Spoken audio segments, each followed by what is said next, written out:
Words from the book of Exodus. The Lord said to Moses and Aaron in the land of Egypt, "This month shall mark for you the beginning of months. It shall be the first month of the year for you.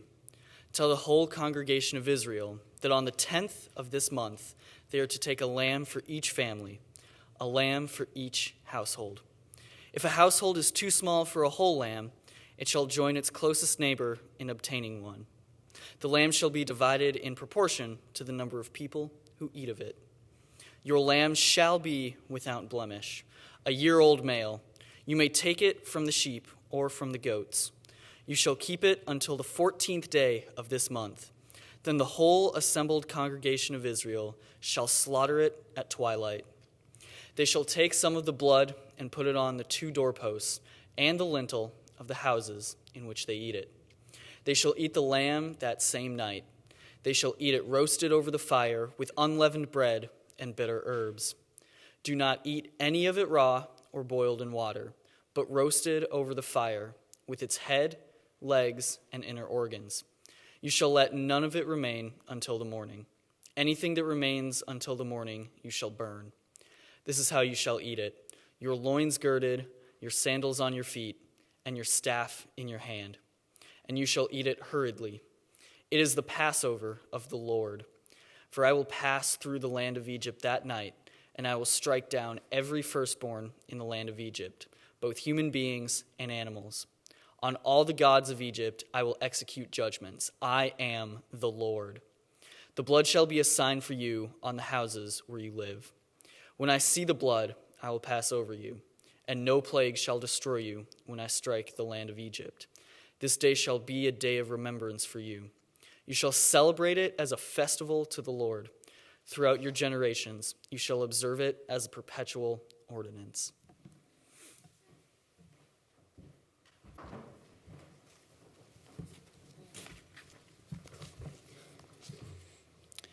Our next reading comes from the first letter to the Corinthians, chapter 11, verses 23 through 26. "For I received from the Lord what I also handed on to you. The Lord Jesus, on the night when he was betrayed, took a loaf of bread, and when he had given thanks, he broke it and said, 'This is my body that is for you. Do this in remembrance of me.' In the same way he took the cup after supper, saying, 'This cup is the new covenant in my blood. Do this as often as you drink it in remembrance of me. For as often as you eat this bread and drink this cup, you proclaim the Lord's death until he comes.'"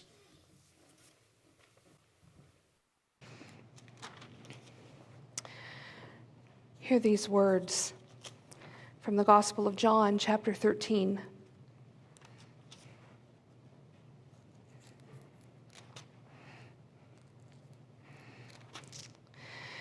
Now, before the festival of the Passover, Jesus knew that his hour had come to depart from this world and go to the Father. Having loved his own who were in the world, he loved them to the end. The devil had already put it into the heart of Judas, son of Simon Iscariot, to betray him. And during the supper, Jesus, knowing that the Father had given all things into his hands, and that he had come from God and was going to God, got up from the table, took off his outer robe, and tied a towel around himself. And then he poured water into a basin and began to wash the disciples' feet and to wipe them with the towel that was tied to him. He came to Simon Peter, who said, "Lord, are you going to wash my feet?" Jesus answered, "You do not know now what I am doing, but later you will understand." Peter said to him, "You will never wash my feet." Jesus answered, "Unless I wash you, you have no share with me." Simon Peter said to him, "Lord, not my feet only, but also my hands and my head." Jesus said to him, "One who has been bathed does not need to wash except for the feet, but is entirely clean. And you are clean, though not all of you." For he knew who was about to betray him. For this reason he said, "Not all of you are clean." After he washed their feet, he put on his robe and had returned to the table, and he said to them, "Do you know what I have done to you? You call me teacher and Lord, and you are right, for that is what I am. So if I, your Lord and teacher, have washed your feet, you also ought to wash one another's feet. For I have set you an example that you should also do as I have done to you.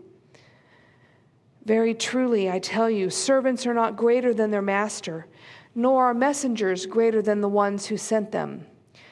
If you know these things, you are blessed if you do them. Now the Son of Man has been glorified, and God has been glorified in him.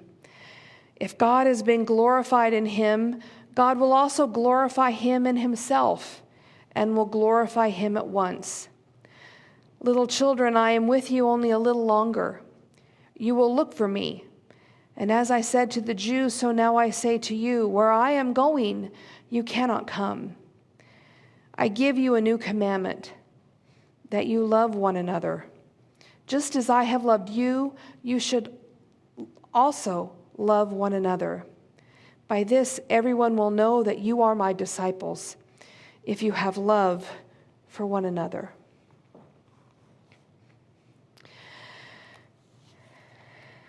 How many of us remember the story of the ugly duckling?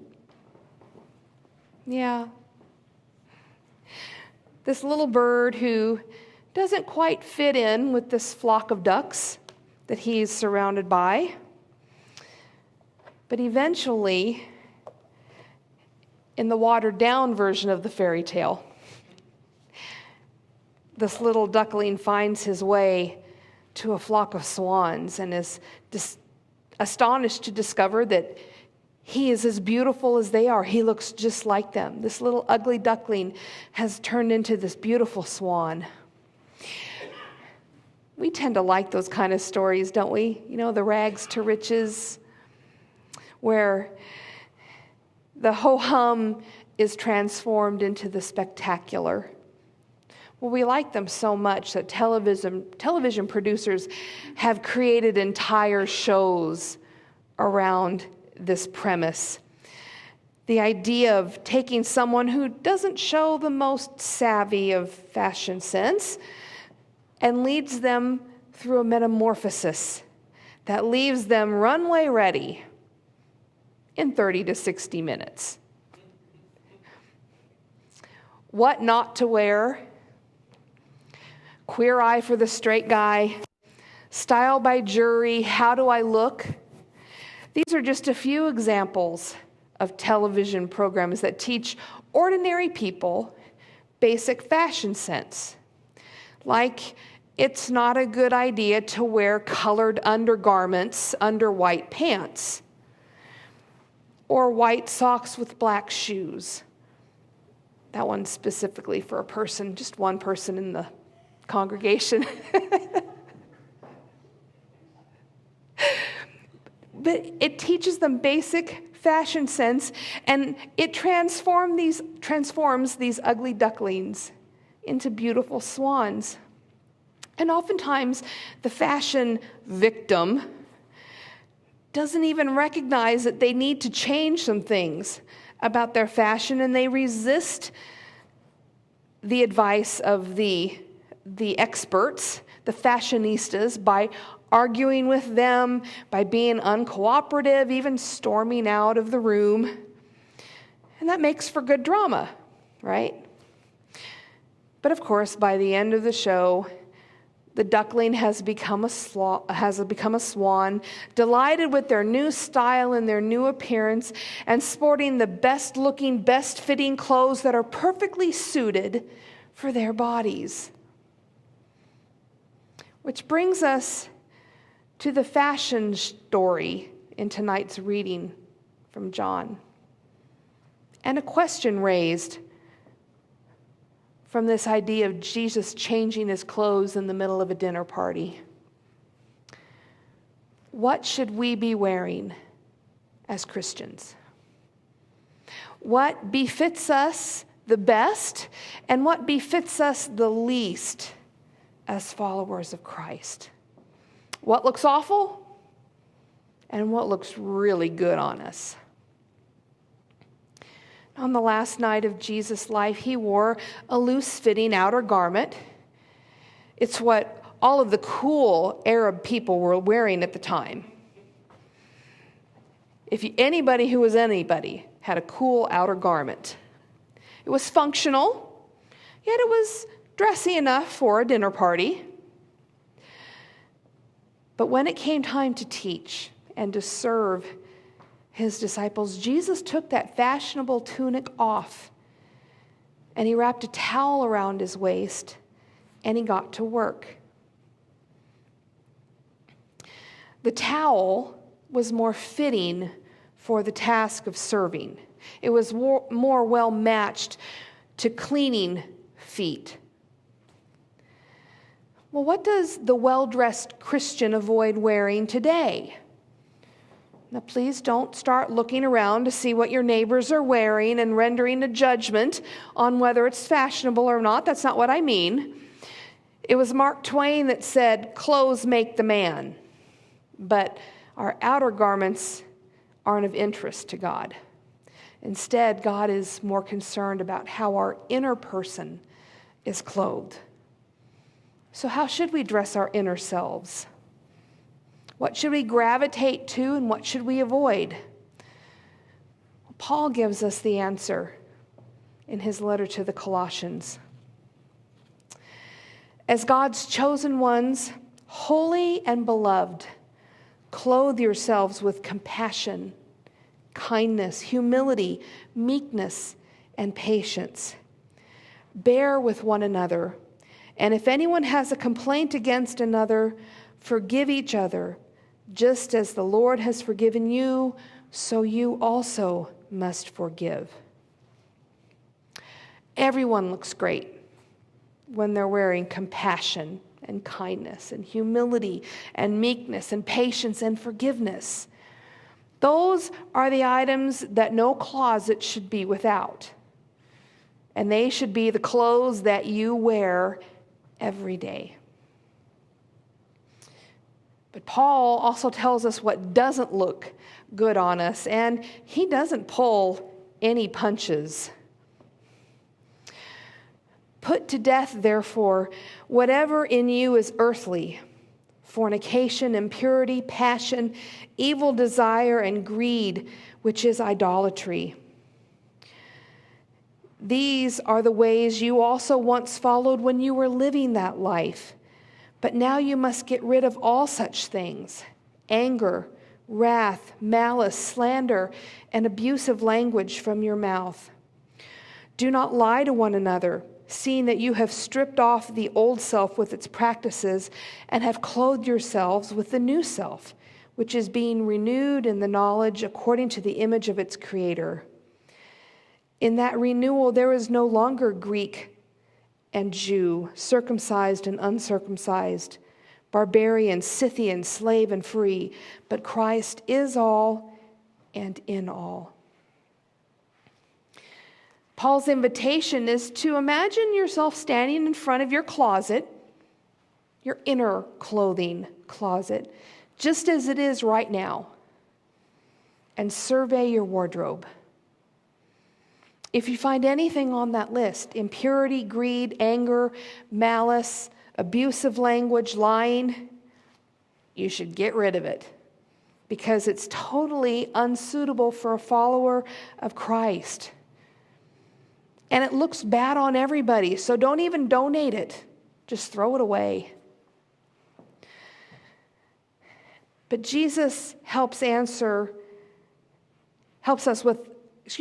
But Jesus also helps us with the question of what we shouldn't be wearing by adding a few items to Paul's list.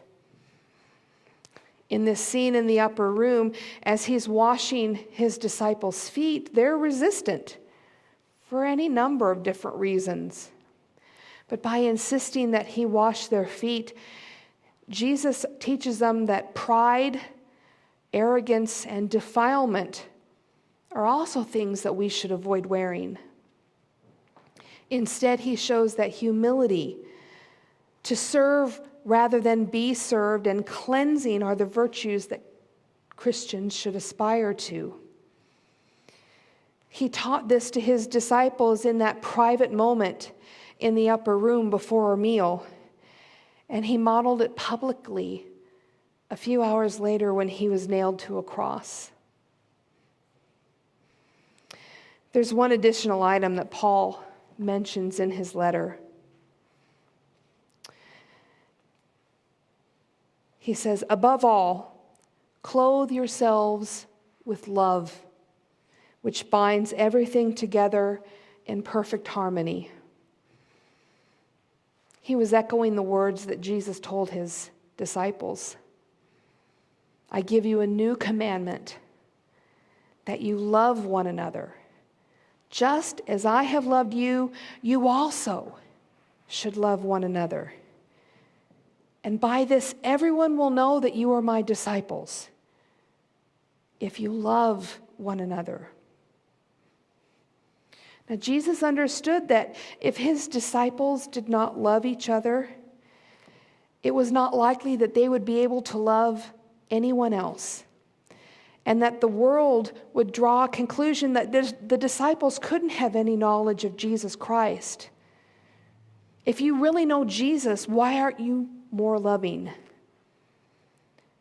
It kind of sounds like an argument that we hear today, 2,000 years later. If God is love, why don't Christians show it? Love for each other was the mark for disciples. Without it, they were as ill-dressed as anyone else.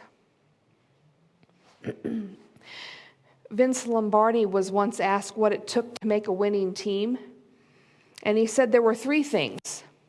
The first 2 were fundamentals and discipline, but those aren't enough to win the game. The third element had to be present as well. He said, if you're going to play together as a team, you've got to care for one another. You've got to love each other. Each player has to be thinking about the guy next to him and saying to himself, if I don't block that man, Paul is going to get his legs broken. I have to do my job well in order that he can do his.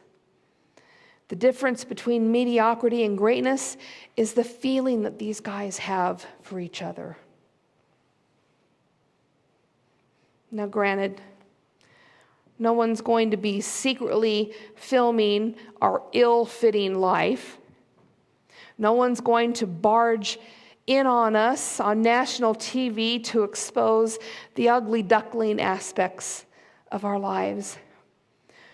No one's going to go through our closed moral closet.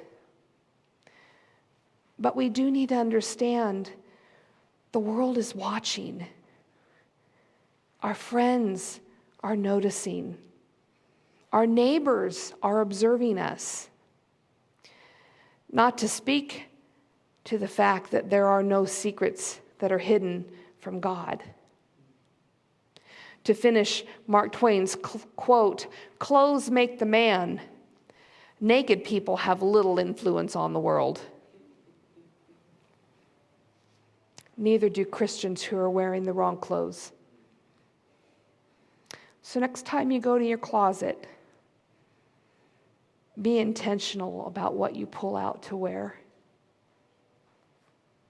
Amen.